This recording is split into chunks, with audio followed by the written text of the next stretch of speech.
Hi, my name's Jo Kerr and I work currently for the National Indigenous Australians Agency. My name's Deb Hayman, I work at Department of Defence. I work at the Department of Agriculture. I'm a biosecurity officer and have been for 22 years. I work at the Department of the Environment and Energy. I work on climate change statistics. I work at the Australian War Memorial and I am a paper conservator by profession. So Emma White and Department of Human Services. I work for the Department of Human Services in Queensland. I work at the Bureau of Meteorology. I'm a trained forecaster. I work in the Australian Border Force as part of the Department of Home Affairs. I work in the Marine Unit. My mother, while she doesn't live with me, she has dementia, and I'm her full-time, basically 24/7 carer other than my real job. Aboriginal people care for their older people, and that's basically what I'm doing with my mum. Even though my daughters are now adults, 18 and 20, you're still a mum.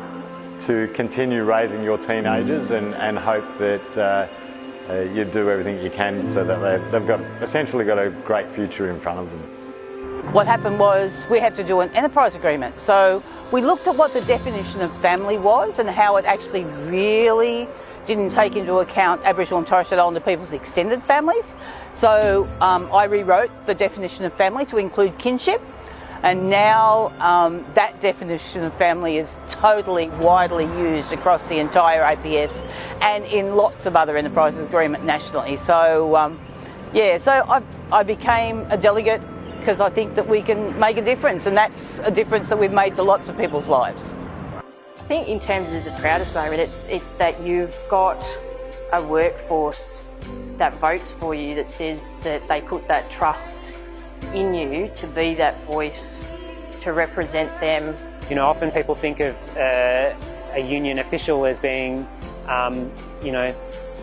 I don't know, I guess they have a stereotypical view of what they think a union official is, but then they see someone like me and realise that I am a union official in what I do, and perhaps maybe that changes their opinion of just, what a union official is. Just so proud to be part of an organisation and a collective that more often than not puts the whole of our community in the forefront of what we do as opposed to the individual.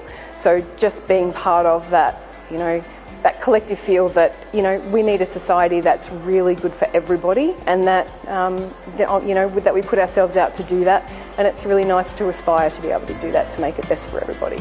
I think my father would have been very proud of me. He was a union member his whole life.